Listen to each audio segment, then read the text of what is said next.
कहते हैं कि जिन रिश्तों की बुनियाद शर्तों पर रखी जाती है उन रिश्तों के टिकने के चांस बहुत कम होते हैं। भले ही चाहे बिल्डिंग का निर्माण कितना भी ऊंचा क्यों ना कर लिया जाए, लेकिन कभी ना कभी वो बिल्डिंग गिर ही जाती है। दरअसल आज की कहानी जो मैं आपको सुनाने जा रहा हूँ, इस कहानी में होता क्या है कि रिश्ते रखे गए थे लेकिन शर्तों की बुनियाद पर रखे गए थे। एक लड़की जो कि हिंदुस्तान की रहने वाली होती है, एक लड़का जो पाकिस्तान का रहने वाला होता है। दोनों प्यार कर बैठते हैं और शादी कर लेते हैं। शादी से पहले शर्त ये रखी गई थी, लड़की ने साफ साफ बोल दिया था कि मैं पाकिस्तान में नहीं रहूंगी। दूसरा ये है कि जो खेल खेलती हूँ, जो टेनिस की बड़ी खिलाड़ी हूँ, वो अपने भारत के लिए ही खेलती रहूंगी। अगर हमारी मुलाकात वाली बात है तो एक काम करना, तुम पाकिस्तान से दुबई पहुँचना और मैं हिंदुस्तान से दुबई पहुँचूंगी। मुलाकात हम लोग वहाँ कर लिया करेंगे। कुछ इसी तरह से शर्त रखी, निकाह हुआ और सब कुछ ठीक चल रहा था। लगभग 14 साल के बाद, क्योंकि ये रिश्ते की बुनियाद कमज़ोर थी, बिल्डिंग बहुत ऊंची खड़ी हो चुकी थी और ये पूरा का पूरा घर गिर जाता है। जैसे ही पूरा घर गिरता है वैसे ही इसकी धमाके की आवाज़ दूर दूर तक फैल जाती है। दरअसल आज न केवल पाकिस्तान में, हिंदुस्तान में, बल्कि कई मुल्कों में इस शादी को लेकर बात चल रही है। क्यों ये रिश्ता जुड़ा था और क्यों ये रिश्ता टूट गया, क्या कारण रहा है इस रिश्तों के टूटने का, आज की इस कहानी के माध्यम से यही समझाने की, यही बताने की हम कोशिश करेंगे। आदाब, नमस्कार, सत श्री अकाल। मैं उस्मान सैफी। आज की जो सच्ची घटना मैं आपको सुनाने जा रहा हूँ, ये सच्ची घटना है दो मुल्कों के रहने वाले एक लड़का एक लड़की की प्रेम कहानी के जुड़ने की और टूटने की। दरअसल एक लड़की 15 नवंबर 1986 को महाराष्ट्र प्रदेश का एक शहर है मुंबई, वहाँ पैदा होती है खेल संवाददाता इमरान मिर्ज़ा के घर में। और जैसे ही लड़की बड़ी होती है तो उसका मन था टेनिस की तरफ, और टेनिस की तरफ मन ऐसा था कि वो खेल खेलना शुरू कर देती है। खेलते खेलते कब दुनिया के हर एक हिस्से में छाने लगती है, किसी को पता ही नहीं चलता। जैसे जैसे वक्त आगे बढ़ रहा था वैसे वैसे उसका नाम अब हर जुबान पर लिया जाने लगा। अब चाहे वो हिंदुस्तान हो, पाकिस्तान हो, बांग्लादेश हो, रूस हो, फ्रांस हो, अमेरिका हो, ऐसा कौन सा देश था जहां उस लड़की का नाम लिया ना जाता हो। सानिया मिर्ज़ा को हर कोई उसके नाम से जाने लगा, पहचाना जाने लगा। बात अगर इंडिया की करें तो वो भारत की सबसे छोटी उम्र की ऐसी खिलाड़ी रही हैं जिन्होंने 18 साल की उम्र में अर्जुन अवार्ड जीत लिया था। और अर्जुन अवार्ड जीतने के बाद महज अभी 2 साल ही हुए थे कि जब 20 साल की होती हैं तब उन्हें पद्मश्री भी मिल जाता है। और पद्मश्री मिलते ही भारत के हर हिस्से में, हर घर घर में उनका नाम लिया जाने लगा। साथ ही बहुत सारे लोग तो उनके फ़ोटो अपने घरों में लगाकर ये बताया करते थे कि ये लड़की खेलता बहुत अच्छी है। जब खेलने की बात आती थी तो वाकई सानिया मिर्ज़ा को अब चाहे फिल्म स्टार हों या फिर राजनीतिक गलियारे हों, जहाँ देखो वहाँ चर्चाएँ होती थीं। बात है साल 2004-2005 की। दिल्ली के एक होटल में ये रुकी हुई थी। इसी बीच में पता चलता है कि इसी होटल के अंदर पाकिस्तान की जो क्रिकेट की टीम है वो भी वहाँ पर रुकी हुई है। जैसे ही ये लड़की यानी कि सानिया मिर्ज़ा अपने रूम से बाहर निकलकर एक हॉल की तरफ जा रही थी, उधर से सामने से एक लड़का आ रहा था।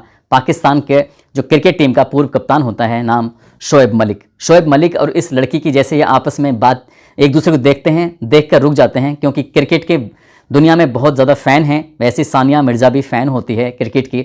और जैसे ही इस लड़की को देखकर एक लड़का रोकने की कोशिश कर रहा था, यानी कि शोएब मलिक रोकने की कोशिश कर रहा था, तो इनकी 2 मिनट तक आपस में एक दूसरे से बातचीत होती है और दोनों ही एक दूसरे के खेल को लेकर तारीफ़ें कर रहे थे। खासकर सानिया मिर्ज़ा की बहुत जमकर तारीफ़ हो रही थी। सानिया मिर्ज़ा खुश हो जाती है। 2 मिनट की मुलाकात के बाद ये अपने अपने रास्ते चल देते हैं और उसके बाद कीर्तिमान गढ़ना शुरू कर देते हैं। कई साल बीत जाते हैं। बात कर रहा हूँ साल 2009 की। ऑस्ट्रेलिया का ये मामला है। ऑस्ट्रेलिया में एक इंडिया का एक होटल है, रेस्टोरेंट है, और उस रेस्टोरेंट पर बैठकर एक लड़की खाना खा रही थी। वो लड़की कोई और नहीं होती बल्कि सानिया मिर्ज़ा ही होती है। उसी होटल में, रेस्टोरेंट में, क्योंकि इस रेस्टोरेंट से कुछ ही फासले पर सानिया मिर्ज़ा अपने रुकी हुई थी और सानिया मिर्ज़ा का उस दिन मन किया कि आज का खाना इंडियन रेस्टोरेंट पर जाकर खाते हैं। तो वहीं उसी के पास में एक और होटल होता है जहां पर शोएब मलिक, जो पाकिस्तान क्रिकेट टीम के पूर्व कप्तान होते हैं, वो भी रुके हुए थे। वो जाकर उस रेस्टोरेंट पर पहुंच जाते हैं। जैसे रेस्टोरेंट पर जाते हैं तो उनकी नज़र पहुंचती है सानिया मिर्ज़ा पर। सानिया मिर्ज़ा को देखने के बाद साल 2004-2005 की जो दिल्ली में मुलाकात थी, उस मुलाकात को देखते ही उन्होंने कहा कि तुमने मुझे पहचाना, मैं शोएब मलिक। सानिया मिर्ज़ा देखते खुश हो जाती हैं, कहती हैं हाँ मैं आपको जानती हूँ, पहचानती हूँ अच्छे से। इसी तरह से इनकी बातचीत का सिलसिला शुरू होता है और लगभग अगले 2-3 महीने तक ऐसे ही ये दोनों एक दूसरे से बातचीत करने लगते हैं। सानिया मिर्ज़ा ने अपने परिवार यानी कि अपने पिता इमरान मिर्ज़ा से कहा कि एक लड़का है पाकिस्तान का जो क्रिकेटर है, मैं उसे पसंद करने लगी हूँ। उधर जो क्रिकेटर होता है इमरान बल्कि शोएब मलिक, उसने अपने परिवार से बातचीत की, लेकिन वो एक चीज़ थी, एक बात थी जो शायद सानिया मिर्ज़ा को बताना भूल गया था, क्योंकि वो खुद शादीशुदा होता है। एक आयशा मलिक नाम की लड़की जो कि भारत के एक शहर है हैदराबाद, वहाँ की रहने वाली होती है। साल 2002 में उससे शादी कर लेता है और जब शादी कर लेता है तो इस बात को बहुत कम लोग जानते थे क्योंकि उसने अपनी शादी के बारे में जिक्र नहीं किया था। लेकिन कुछ दिन के बाद वो सानिया मिर्जा से साफ साफ कह देता है कि हैदराबाद की एक लड़की आयशा सिद्दीकी उसने उससे शादी कर ली थी। तभी सहमति के बाद दोनों परिवारों को आपस में सहमति बनती है। सहमति बनने के बाद ये बात है अप्रैल 2010 की और शादी की तारीख मुकर्रर कर दी जाती है। हैदराबाद में ही निकाह पढ़ाया जाता है और पाकिस्तान में इसका रिसेप्शन होता है। और जैसे ही इंडियन मीडिया को, पाकिस्तान मीडिया को इस बारे में पता चलता है कि पाकिस्तान का क्रिकेटर और इंडिया की टेनिस स्टार खिलाड़ी जिसका नाम हर जुबान पे लिया जाता था, उसने एक लड़के को पसंद किया है, तो इंडिया में एक तरह से लोग थोड़ा सा परेशान हो जाते हैं क्योंकि बात परेशानी वाली ही थी। क्योंकि इन लोगों का कहना था, झटका लगा था इस बात का बहुत बड़ा कि इस खिलाड़ी को क्या कोई भी अगर शोहर चुनना ही था तो इंडिया में किसी को चुन लेती, कि देश के अलग अलग हिस्सों में किसी को चुन लेती, उसको क्या पाकिस्तान का ही एक क्रिकेटर चुनना था। लेकिन जैसे ये सोशल मीडिया पर उस वक्त सोशल मीडिया नहीं था बल्कि मीडिया था, मीडिया में जब ये खबर लगातार वायरल हो रही थी तो लोग इस खबर के बारे में बहुत बारीकी से जानना चाहते थे। तभी सानिया मिर्ज़ा ने एक शर्त रखी थी। उसने कहा था कि मैं शादी करने के लिए तो तैयार हूँ, लेकिन मैं पाकिस्तान में जाकर नहीं रहूँगी। साथ ही मेरी दूसरी शर्त यह है कि मैं आगे से जब जितने भी मैच होंगे, जैसे मैं भारत के लिए पहले से खेलती रही हूँ, आगे भी मैं भारत के लिए ही खेलती रहूँगी, भले ही चाहे पाकिस्तान की बहू क्यों ना कहलाई जाऊँ। तब बात आती है कि आखिर मुलाकात कहाँ होगी, हम मिलेंगे कहाँ। तो उसने कहा कि ठीक है, हम लोग दुबई में मिलेंगे। और शोएब मलिक ने इस बात पर बिल्कुल भी एतराज़ नहीं किया, उसने हाँ में हाँ कर दी। उसे लगा कि शायद हम दोनों की ज़िंदगी है, अच्छे से चलती रहेगी, कोई दिक्कत नहीं, कोई परेशानी नहीं। लेकिन जैसे इंडिया की मीडिया छोटी छोटी बातों को लेकर तमाशा बनाना शुरू कर देती थी, ठीक वैसे ही बात पाकिस्तान की मीडिया में पहुंचती है और पाकिस्तान की मीडिया ने खासकर सानिया मिर्ज़ा के कपड़ों को लेकर तरह तरह की बातें करना शुरू कर दिया। क्योंकि जिस तरह का जो टेनिस खेल होता है उसमें कपड़े पहनने का भी कुछ अपना एक अलग अंदाज़ होता है और वो अंदाज़ किसी को पसंद नहीं आ रहा था। यहाँ के कुछ लोगों ने भी, यहाँ के मुस्लिम समाज ने भी सानिया मिर्ज़ा के कपड़ों पर एतराज़ किया था। ठीक वैसे ही पाकिस्तान में भी एतराज़ किया गया था और ये बात कहीं ना कहीं शोएब मलिक को परेशान किया करती थी बहुत ज़्यादा। हालांकि शोएब मलिक ने अपने परिवार के कुछ सदस्यों को दुबई में अपनी बीवी के साथ शिफ्ट कर दिया था ताकि बीवी का भी ख्याल रख सकें। अब उसका जब मन करता था यहाँ से अपना पाकिस्तान से बैग पैक किया और पैक करने के बाद वो सीधा पहुँच जाया करता था दुबई। और इसी तरह से साल दर साल लगातार गुजरते चले जाते हैं। दोनों अपने अपने खेल में बिजी होते हैं। जब सानिया मिर्ज़ा का मन करता था वो इंडिया में आने के बाद कभी चाहे वो विज्ञापन हो या टीवी सीरियल हो या कहीं भी कोई शो होता था तो उसमें वो हिस्सा लेती थी और अपनी ज़िंदगी में भी वो खुश रह रही थी। लेकिन वो किसी को नहीं बताना चाहती थी कि उसकी निजी ज़िंदगी में भी कुछ दिक्कतें चल रही हैं। दरअसल दोनों ने शादी करने का फैसला ज़रूर लिया था, लेकिन पर्याप्त मात्रा में जितना एक मियाँ बीवी को और बीवी को अपने मियाँ के लिए वक्त देना चाहिए, शायद वो दोनों एक दूसरे के लिए उतना वक्त दे नहीं पा रहे थे। हालांकि धीरे धीरे करके वक्त आगे बीतता है और साल 2018 में इसको एक बेटा पैदा होता है और बेटे का नाम रखा जाता है इजहान।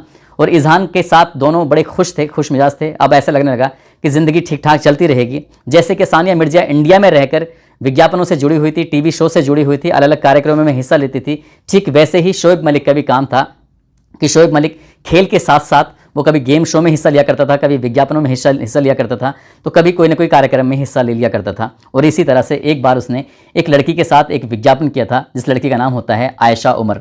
जैसे ही आयशा उमर का विज्ञापन जब टीवी पर आना शुरू होता है तो हर किसी की ज़ुबान पर यह आने लगा था कि शोएब मलिक का आयशा उमर के साथ अफेयर शुरू हो गया है, ये दोनों कभी भी शादी कर सकते हैं और सानिया मिर्ज़ा के साथ ये तलाक भी हो सकता है। इस तरह की जब अफवाहें पाकिस्तानी मीडिया में लगातार चलने लगी तो तब लोगों को ज़्यादा झटका लगा जब एक प्यार और था जो लगातार शोएब मलिक के जहन में भी और दिल में भी पनप रहा था, जिसके बारे में शायद किसी को जानकारी नहीं।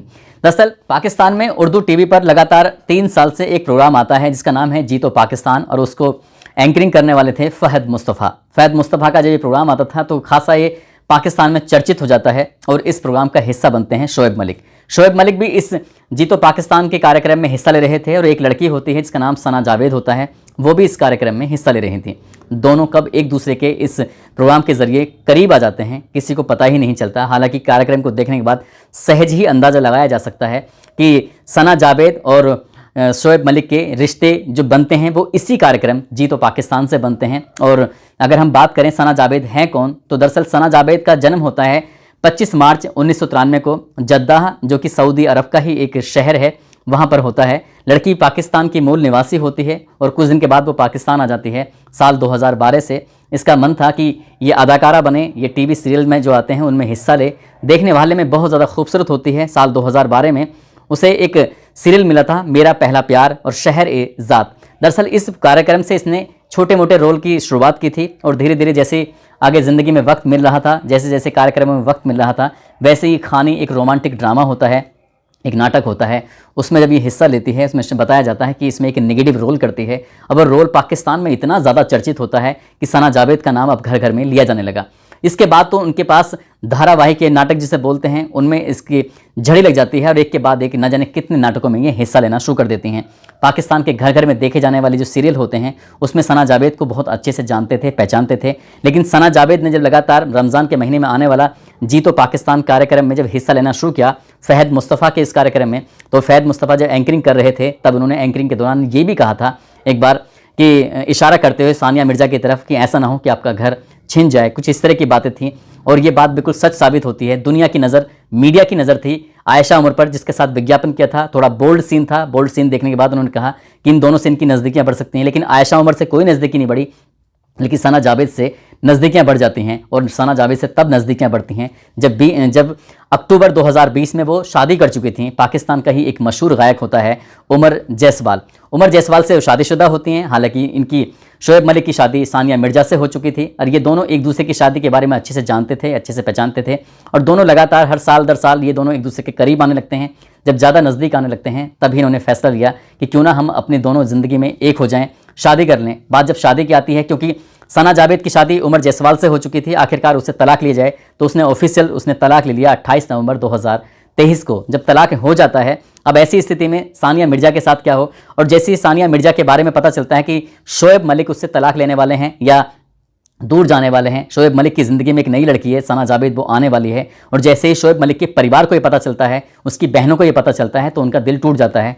वो बहुत ज़्यादा परेशान हो जाती हैं। इसके बाद दुबई में बैठकर सानिया मिर्ज़ा के साथ बहुत बार मीटिंगें होती हैं। शोएब मलिक के साथ बार बार मीटिंग हो रही थी कि ये रिश्ता टूटना नहीं चाहिए, ये रिश्ता जुड़ा रहना चाहिए, और इससे रिश्ता जुड़ा रहेगा तो जो उनके घर में एक बेटा पैदा हुआ था साल 2018 में, इज़हान, उसकी ज़िंदगी भी अच्छे से चलती रहेगी। लेकिन परिवार के लाख समझाने के बाद भी शोएब मलिक माने ही नहीं और आखिरकार इनका भी निकाह टूट जाता है, यानी कि तलाक हो जाता है। ऐसा बताया जाता है इमरान मिर्ज़ा जो होते हैं सानिया मिर्ज़ा के पिता, उन्होंने साफ साफ मीडिया के सामने आके कहा कि खुला इस्लाम में कहा जाता है कि जब कोई महिला अपने शोहर से अलग रहना चाहती है, तलाक लेना चाहती है, तो वो अपनी मर्ज़ी से, खुला एक प्रथा होती है, उसके तहत वो अलग हो सकती है। और जो भी महर एक तय होती है, रकम जो निकाह में तय होता है, उस महर को देना पड़ता है शोहर को, और वो अलग रह सकती है। लेकिन सबसे बड़ी बात यह है कि आखिरकार इज़हान किसके साथ रहेगा, कौन उसकी परवरिश करेगा, पता नहीं। मामला कोर्ट जाएगा, ये सहमति से इसे भी निपटा लिया जाएगा। आगे भविष्य में क्या होने वाला है, क्या नहीं होने वाला है, इसको लेकर तो खैर कुछ कह नहीं सकते। लेकिन जिस तरह से साल 2010 में सानिया मिर्ज़ा ने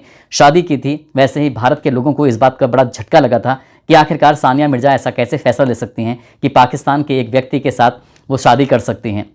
जैसे ही इंडिया में थोड़ा सा अजीब झटका लगता है, वैसे ही पाकिस्तान के लोग बड़े खुश होते हैं कि एक इंडिया से वो भाभी लेके आए हैं और उसे भाभी भाभी करके संबोधित करते थे, बड़ा खुश होते थे। लेकिन जैसे ही इनके निकाह की टूटने की बात आती है, तलाक की बात आती है, खुला की बात आती है, तो जैसे पाकिस्तान के लोगों को झटका लगा है, वैसे इंडिया के लोगों को भी झटका लगा है। और इंडिया के लोगों ने तो यहाँ तक भी कहना शुरू कर दिया है कि एक फिल्म आई थी पीके, और पीके में एक किरदार होता है सरफराज का, और सरफराज के बारे में एक बार ये कहा गया था फिल्म के अंदर ही कि सरफराज धोखा देगा।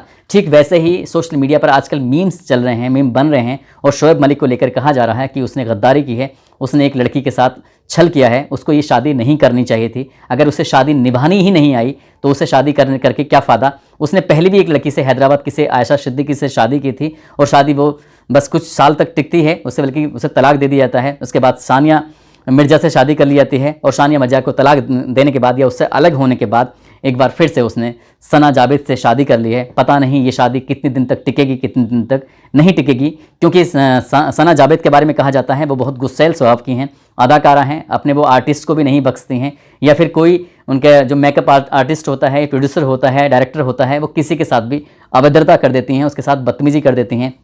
यही कारण है कि उनके जो शोहर होते हैं उमर जायसवाल, उनके साथ भी उनकी ज़िंदगी ज़्यादा दिन तक टिक नहीं पाई, चल नहीं पाई, क्योंकि साल 2020 में शादी होती है और 2023 में टूट जाती है। बस हम तो यही कहेंगे कि इनकी शादी लंबे समय तक टिके, लेकिन जिस तरह से सानिया मिर्ज़ा के साथ इन्होंने किया है वो वाकई गलत किया है। और जैसे क्या पाकिस्तान की आवाम शोएब मलिक को लेकर बहुत खफा है, ठीक वैसे ही इंडिया की भी आवाम बहुत ज़्यादा खफा है सानिया मिर्ज़ा से, क्योंकि उन्होंने जो फैसला लिया था वो वाकई गलत लिया था। हालांकि इनकी पर्सनल ज़िंदगी है, हम इसके बारे में कुछ ज़्यादा कह नहीं सकते। दोस्तों, इस पूरे घटनाक्रम को सुनाने का उद्देश्य किसी को परेशान करना नहीं है, किसी का दिल दुखाना नहीं है, बल्कि आपको जागरूक करना है, आपको सचेत करना है कि जो रिश्तों की बुनियाद अगर शर्तों पर रखी जाती है तो वो रिश्ते ज़्यादा दिन तक टिक नहीं पाते, और इस शर्त ने भी ये साबित कर दिया कि ये हाँ जो हुआ है वो वाकई गलत हुआ है।